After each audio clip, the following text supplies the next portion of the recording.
Hello and welcome back. मैं हूं गुरु आता और आज हम डिस्कस करेंगे ऐसे पे। गाइज, ऐसे कोई भी लिख सकता है, किसी के पास भी नॉलेज हो सकता है, किसी के पास भी फैक्ट्स हो सकते हैं। तो कोई भी ढेर सारे वर्ड्स को लेकर 2, 4, 5, 6 पैराग्राफ्स में लिख सकता है और आराम से लिख सकता है। लेकिन ऐसे राइटिंग यूपीएससी एस्पायरेंट्स के लिए अक्सर प्रॉब्लम क्रिएट करता है। वो क्यों करता है? क्योंकि खाली नॉलेज लेकर, फैक्ट्स लेकर एक वर्ड्स को लिख डालना it is not enough. Fine. क्योंकि ऐसे का एक प्रॉपर ऑर्डर अगर फॉलो नहीं किया गया तो फिर ऐसे का कोई फन नहीं रहता है। फाइन गाइज, कुछ मैं बारीकियाँ, कुछ यानी कि जो रियलिटी कुछ बताता हूँ आपको, मैं कुछ रियल चीज़ें होती हैं।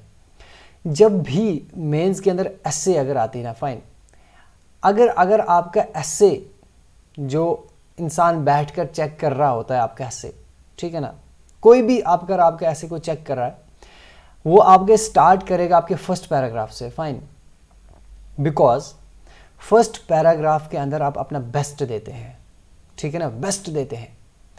अगर पहला पैराग्राफ ही, इंट्रोडक्टरी जो पैराग्राफ आपका है वो सही नहीं गया, ठीक है, तो एग्जामिनर को पता लग जाता है कि जिसका इंट्रोडक्शन ही सही नहीं है उसकी मेन बॉडी में क्या हो सकता है और कंक्लूजन में क्या होगा, तो वो आपका दूसरा पैराग्राफ ही नहीं पढ़ेगा। क्यों पढ़ेगा? क्योंकि आपका इंट्रोडक्शन ही सही नहीं है। अगर आपके 6 पैराग्राफ है, 6 पैराग्राफ में से एक पैराग्राफ गलत हो गया तो आपके सारे 6 के 6 पैराग्राफ की मेहनत ज़ाया हो सकती है। तो तभी एक एसे के अंदर प्रॉपर ऑर्डर, ठीक है ना, एक क्लासिफिकेशन बहुत ज़रूरी है। पैराग्राफ के बीच में इंटरलिंकेज बहुत इंपॉर्टेंट रखता है, ठीक है ना। तो ऐसे का एक प्रॉपर ऑर्डर होना चाहिए। नॉलेज का होना काफ़ी नहीं है, फैक्ट्स का होना बहुत नहीं है। आज मैं एक ओवरव्यू दूंगा, एक ऐसे का एक हल्का सा ओवरव्यू दूंगा कि हम ऐसे को लिखने के लिए हमारे अंदर क्या क्या चीज़ें होनी चाहिए और ऐसे की एक बॉडी क्या है। आगे फिर हम बात करेंगे छोटे छोटे वीडियोस में, सब का हम बात करेंगे। हम इंट्रोडक्शन की बात करेंगे, मेन बॉडी के अंदर क्या क्या चीज़ें आती हैं उनकी बात करेंगे, कंक्लूजन की बात करेंगे, और हम इंट्रोडक्शन कितने तरीके से कर सकते हैं, हर एक का अलग अलग स्मॉल शॉर्ट वीडियो होगा। मेन बॉडी को बनाने का सबका एक शॉर्ट वीडियो होगा। कंक्लूजन हम कैसे करेंगे, कितने तरीकों से कर सकते हैं, उनका सबका अलग अलग शॉर्ट वीडियो होगा। लेकिन आज मैं एक जनरल ओवरव्यू दूंगा, एक हल्का सा ओवरव्यू, एक आइडिया कि ऐसे को लिखने के लिए माइंड में हमें कितनी चीज़ें रखनी पड़ती हैं। फाइन गाइस, देखिए, पहली चीज़, जब एग्जाम में आप ऐसे देखते हैं तो आपके सामने टॉपिक्स आते हैं। फाइन, तो सबसे पहली चीज़ जो इंपॉर्टेंस रखती है वो रखती है टॉपिक सिलेक्शन। फाइन, आपके पास जितने भी ऑप्शंस हैं उन ऑप्शंस में से आपको टॉपिक चूज करना आना चाहिए। क्योंकि आपको खाली टॉपिक नहीं देखना कि हाँ इस चीज़ में मुझे बहुत कुछ पता है तो मैं यही ले लूँगा। ऐसा ना हो कि बाद में वो टॉपिक तो आपने ले लिया लेकिन उसके अंदर जो आइडियाज़ हैं, जो भी आउटफ्लो आपकी माइंड में चल रहा है, उनको आप एक ऑर्डर में ना ला सको, उसको आप फैक्चुअल तरीके से, एग्जाम्पल तरीके से आप बयान ना कर पाओ, फिर आप गुम जाओ कि ये आइडिया, एक प्रॉपर आइडिया ना फॉलो कर जाओ, जिसकी वजह से क्या हो जाएगा, आपके पैराग्राफ्स के बीच में इंटरलिंकेज नहीं होगा तो आपका सारा ऐसे ख़राब हो गया। तो बहुत ध्यान से आपको क्या करना है, टॉपिक सेलेक्ट करना है। फाइन, टॉपिक सेलेक्ट करने के लिए आपको बहुत ध्यान रखना है कि कौन से टॉपिक पे आप प्रॉपर आइडियाज़ के साथ एक ऐसे लिख सकते हैं, वर्डिंग का भी ध्यान रखते हुए लिख सकते हैं। ठीक है, आगे हम बात करेंगे, जब टॉपिक सिलेक्शन पे भी हम आगे बात करेंगे। ये एक ओवरव्यू दे रहा हूँ मैं जनरली। तो पहली चीज़ होती है टॉपिक सिलेक्शन। आपको ये माइंड में रखना है कि कोई टॉपिक आप सिलेक्ट करेंगे, पहले आप टॉपिक्स को सबको पढ़ेंगे, अच्छे से पढ़ेंगे सारे टॉपिक्स को। उस सारे टॉपिक्स को पढ़ने के बाद फिर आप उसमें से एक ऐसा टॉपिक सिलेक्ट करेंगे जो आपको लगता है कि आपने उस टॉपिक को सबसे अच्छे से अंडरस्टैंड किया है, और उस टॉपिक पर आप सफिशिएंट वर्ड्स में और बहुत अच्छे वर्ड्स में और एक ऑर्डर एंड क्लासिफिकेशन से आप एक ऐसे तैयार कर सकते हैं, तो उसी टॉपिक को चूज करिए। Is that clear? Fine. Like एक एग्जाम्पल के तौर पर मैंने यहाँ पर लिया, mass media has great responsibility in transforming the society. जब हम टॉपिक को सेलेक्ट करते हैं तो इसे हमें समझना होता है। सबसे पहली और सबसे बड़ी गलती कोई भी एस्पायरेंट जब करता है वो टॉपिक को सेलेक्ट करने और टॉपिक को समझने में करता है। फाइन, अब देखिए यहाँ पर हमें टॉपिक का ना सेंट्रल पॉइंट ढूंढना है जो हमें मेन बॉडी में बहुत ज़्यादा यूज़ करना है, बहुत ज़्यादा यूज़ करना है। ठीक है, वो क्या है कि अगर यहाँ पर हम बात करें कि मास मीडिया, एक वर्ड यहाँ पर मास मीडिया है, सोसाइटी भी एक वर्ड है यहाँ पर, ट्रांसफॉर्मिंग भी है। लेकिन गाइस ये कह क्या रहा है? ये ऐसा ना हो कि हम पूरा ऐसे मास मीडिया पे लिख डालें या पूरा हम सोसाइटी पे लिख डालें, क्योंकि हमें ना ये सोसाइटी पूछ रहा है ना हमें मास मीडिया पूछ रहा है, ठीक है ना। हमें क्या पूछ रहा है? हमें पूछ रहा है कि मास मीडिया की रिस्पॉन्सिबिलिटी, हमें ज़्यादा फोकस रिस्पॉन्सिबिलिटी पे देना है। मास मीडिया को हमें एक्सप्लेन करना है, because mass media is a part of this ऐसे। आपको मास मीडिया पहले बताना क्या है, ठीक है ना, एक पैराग्राफ में आपको बताना है कि मास मीडिया क्या है, फाइन। फिर बताना है आपको कि इसकी रेस्पॉन्सिबिलिटी क्या है, ये सोसाइटी को ट्रांसफॉर्म करने में कितना रेस्पॉन्सिबल है। आपको इसके अंदर जम के और भर भर के वर्डिंग्स लाके एक ऑर्डर में इस पे आपको ज़्यादा फोकस करना है, जो कि मेन बॉडी का क्रक्स है। इस चीज़ पे आपको फोकस करना है, क्योंकि अक्सर स्टूडेंट्स गलती कर जाते हैं टॉपिक को समझने में। तो कहीं ऐसा ना हो कि जो टॉपिक पूछा गया है एक सब पार्ट में, सब पॉइंट में, उसे हम मेन आइडिया लेकर चलें और हम अपना ऐसे तबाह कर डालें, और जो मेन आइडिया उसे हम समझ ही ना पाएँ। पहली चीज़। दूसरी चीज़, क्लासिफिकेशन ऑफ आइडियाज़। अब देखिए, एक तो आपने टॉपिक सेलेक्ट कर लिया, आपने देखा कि टॉपिक क्या है। जब आपने टॉपिक सेलेक्ट किया, टॉपिक को समझ अंडरस्टैंड किया, जब आपने एक टॉपिक ले लिया तो आपके माइंड में क्या आ जाएंगे? आइडियाज़, बहुत सारे आइडियाज़ आ जाएंगे।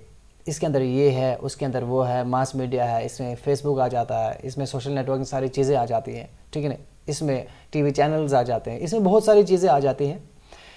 तो अब आपके माइंड में ये सारी चीज़ें आ रही हैं, रिस्पॉन्सिबिलिटीज़ आ रही हैं, सोसाइटी ये चीज़ें आ रही हैं।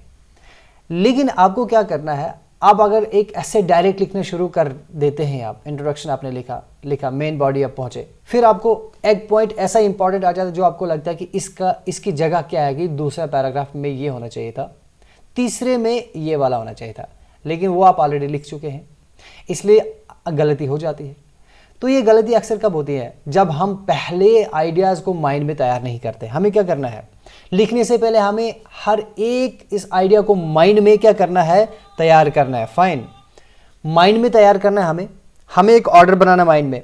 पहले मैं क्या चीज़ लेके चलो, नेक्स्ट थिंग क्या होगा, थर्ड क्या होगी, फोर्थ क्या होगी। एक रफ चीज़ आप यहाँ पर बना सकते हैं, एक अलग सा थोड़ा सा, कि ये आइडिया, ये थोड़ा सा मेन पॉइंट्स आप लिख दो ऐसे, मेन पॉइंट 1, फिर इसके सब पॉइंट्स, फिर explanation, main point, main point, main point. Main point आपने चूज कर लिया, यही आपका आइडिया बताते हैं, यही आपका आइडिया बनाते हैं। फिर इसके अंदर आप सब पॉइंट्स ऐड कर सकते हैं, फिर उनका एलैबोरेट कर सकते हैं मेन पॉइंट्स के अंदर। फाइन। तो इससे क्या होगा? जब आपने अपने माइंड के अंदर आइडियाज़ को क्लासिफाई कर लिया, एक प्रॉपर ऑर्डर में ला लिया, तो वो ही एक इंपॉर्टेंट चीज़ ऐसे के अंदर क्रिएट करती है। वो पैराग्राफ्स के अंदर ना क्या करते हैं? एक इंटरलिंकेज बनाती है, ठीक है ना। इससे क्या होता है? जो रीडर होता है ना, एग्जामिनर होता है, जब वो आपका ऐसे पढ़ता है तो वो कनेक्टेड हो जाता है, उसे पता चलता है कि नहीं ये पैराग्राफ बहुत यानी इंपॉर्टेंट है। उसे ये लगना चाहिए कि अगले पैराग्राफ में इससे कुछ खास हो, उससे कुछ खास हो। ऐसा ना हो कि आप अपने यानी कि एग्जामिनर को बोर कर दो पहले या दूसरे पैराग्राफ में, तो फिर नीचे आप जितना भी बस दो वो यूज़फुल नहीं होगा। फाइन। तो आपको क्या करना है? आइडियाज़ कुछ इस तरीके से देने हैं, वो सारे पैराग्राफ्स इंटरलिंक्ड होने चाहिए, और वो ऐसा ना हो कि वो एग्जामिनर पढ़ते पढ़ते बोर हो जाए। इट डिपेंड्स अपॉन यू कि आप कैसे प्रेजेंट कर रहे हैं ऐसे को, आप कैसे हर पैराग्राफ आपके पूरे टाइटल, हर पैराग्राफ आपके ऐसे को रिप्रेजेंट करना चाहिए, वैसी सारी चीज़ें आपको प्रेजेंट करनी है। फाइन। नेक्स्ट थिंग, अब है इंट्रोडक्शन। अभी तक यह सारा चल रहा था आपके माइंड में, आपकी क्लासिफिकेशन, आपके आइडियाज सिलेक्शन सारा का माइंड में चल रहा था। जब आपके माइंड में एक वर्चुअली एक ऐसे तैयार हो चुका है कि आपने कैसे लिखना है, क्या करना है, पहले क्या लिखना है, फिर क्या लिखना है, फिर क्या लिखना है, और कंक्लूजन तक आपने सोच लिया है, फिर आप लिखना शुरू करेंगे। सोचने से पहले कभी भी आप लिखना शुरू ना करें, ये बहुत इंपॉर्टेंट और बहुत मैटर रखने वाली चीज़ है। इंट्रोडक्शन देखिए गाइस, अब इंट्रोडक्शन हम कैसे लिखेंगे गाइस, मैंने आपको पहले कहा हमारे आगे वीडियोज़ आएंगे। इंट्रोडक्शन बहुत तरीके से आप स्टार्ट कर सकते हैं, लाइक आप पोइट्री से स्टार्ट कर सकते हैं, आप कोई बहुत अच्छी कोटेशन से स्टार्ट कर सकते हैं, कोई फैक्ट उठा के डायरेक्ट डाल दिया तो फिर आपने उसको एक्सप्लेन किया, कोई क्वेश्चन आप डाल देंगे, कोई भी ऐसा क्वेश्चन आप डाल देंगे, फिर क्वेश्चन के माध्यम से आप अपने इंट्रोडक्शन का वो पैराग्राफ शुरू कर देंगे। बहुत इंपॉर्टेंट है ये। आप यहाँ इनमें से कोई भी उठा के एक खूबसूरत सा ओपनिंग, खूबसूरत सा इंट्रोडक्शन स्टार्ट कर सकते हैं। हम आगे इस सब पर सेपरेट वीडियो बनाएंगे। पोइट्री का अलग बनेगा कि हम पोइट्री से कैसे, और हम कैसे स्टार्ट कर सकते हैं इंट्रोडक्शन, जो भी इंट्रोडक्टरी पार्ट होगा, कोटेशन से हम कैसे शुरू करेंगे, फैक्ट से हम कैसे शुरू करेंगे, क्वेश्चन से हम कैसे शुरू करेंगे, इन सब का सेपरेट वीडियो आने वाले सेशन में बनता जाएगा और हम इन सब को अलग अलग तरीके से एक्सप्लेन करेंगे। फाइन। उसके बाद गाइज आता है मेन बॉडी। जब आपने इंट्रोडक्शन दे दिया फिर आप बढ़ चलते हैं मेन बॉडी की तरफ। तो मेन बॉडी के अंदर क्या होता है, आपको भर भर की चीज़ें देनी होती है। गाइज ये जो मैंने यहाँ पर बनाया ना, इसको मैं भी एक्सप्लेन करने वाला हूँ कि ये क्या बनाया है मैंने। मेन बॉडी के अंदर क्या होता है, आपको चीज़ें एक्सपैंड करनी होती है, आपको एक्सपेंशन लेके आना होता है। लाइक मेन पॉइंट्स आपके इसके अंदर आ जाते हैं, फिर उनके सब पॉइंट्स आ जाते हैं, फिर उन सब पॉइंट्स की एलोबरेशन आ जाती है। You have to elaborate all those points, ठीक है, जो ऑल दो सब पॉइंट्स को आपको एक्सप्लेन करना होता है। मेन पॉइंट्स और सब पॉइंट्स आपको क्या करते हैं, एक ऑर्डर बनाने में क्या करते हैं, आसानी करते हैं। एक मेन पॉइंट होगा और सब पॉइंट होगा, फिर आप एलोबरेट करोगे, उनके बीच में एक ऑर्डर बनता है, कंटिन्यूटी बनती है आपके आइडियाज़ के बीच। आप कहीं गुम नहीं हो जाते अपने ख्यालों में, अपने आइडियाज़ में आप कहीं हसल वसल नहीं हो जाता आपके आइडियाज़ का। तो ये एक बहुत अच्छी एक टेक्निक है जो आपको फॉलो कर सकते हैं ऐसे को लिखने में। फाइन। मेन पॉइंट्स, सब पॉइंट्स, एलोबरेट करो सब पॉइंट्स को, ठीक है। तो ऑटोमेटिकली एक सफिशिएंट वर्ड में, एक जितना वर्ड्स की ज़रूरत होती है उतने वर्ड्स में आप एक ऐसे तैयार कर पा रहे हैं। फाइन। उसके बाद गाइस आता है हमारा कंक्लूजन। कंक्लूजन क्या है, sum up of the essay. Conclusion एक ऐसा टॉपिक है जिसके अंदर क्या होता है, आपको क्या करना होता है, ये एक पैराग्राफ, कंक्लूजन का ये एक पैराग्राफ या कंक्लूजन जितना भी आप दे रहे हो, उसके अंदर अगर एक एग्जामिनर डायरेक्ट आपका ऐसे ना पढ़ते हुए डायरेक्ट वो आपका सिर्फ कंक्लूजन ही पढ़ता है तो उसे पूरा समझ में आ जाना चाहिए आपने ऐसे में क्या बात की है, आपने ऐसे में किस चीज़ को रिप्रेजेंट किया है। क्योंकि आपका कंक्लूजन रिप्रेजेंट करता है आपके सारे ऐसे को। वहाँ पर आपका क्रिटिकल एनालिसिस होता है, वहाँ पर आपको ये बताना होता है कि ये ऐसा होना चाहिए, ऐसा नहीं होना चाहिए था, वहाँ पर ये ओपिनियन, ये सारी चीज़ें आपको वहाँ पर एक्सप्लेन करनी है। तो कंक्लूजन पढ़कर ही पूरा ऐसे आपका समझ में आ जाना चाहिए। अगर आपका कंक्लूजन किसी ने पढ़ा, एग्जामिनर पढ़ता है लेकिन उसको आपका ऐसे समझ में नहीं आ रहा है तो आपका सारा ऐसे रद्द कर सकता है। क्यों? क्योंकि कंक्लूजन की खूबसूरती यही है, वो पूरे ऐसे को रिप्रेजेंट करता है। It is the sum up of the ऐसे। फाइन। तो आपका कंक्लूजन क्या करना चाहिए, पूरे ऐसे को रिप्रेजेंट करना चाहिए। देखिए गाइज, ये कुछ इंपॉर्टेंट चीज़ें ऐसे राइटिंग के रिलेटेड। अब देखिए क्या है, मैंने ये चीज़ क्यों बनाई है, आपको जब भी ऐसे स्टार्ट करना है आपको ना ये शेप माइंड में याद रखनी है। दिस इज़ ओवल शेप, इसको मैंने ठीक है मैंने वर्टिकली रखा हुआ है। होता क्या है, इंट्रोडक्शन मैंने क्यों लिखा है, इंट्रोडक्शन यहाँ पे है, इसको हम हिस्सों में तकसीम कर। देखिए इंट्रोडक्शन क्या होता है, स्टार्ट यहाँ से हो रहा है, आपको पता है एक कंप्रेस्ड जगह है। आप देखोगे जितना नीचे उतरोगे फैलती जा रही, फैलती जा रही, फैलती जा रही, ऐसे इधर फैलती जा रही, फैलती जा रही, फैलती जा रही, ये देखिए यहाँ। फाइन।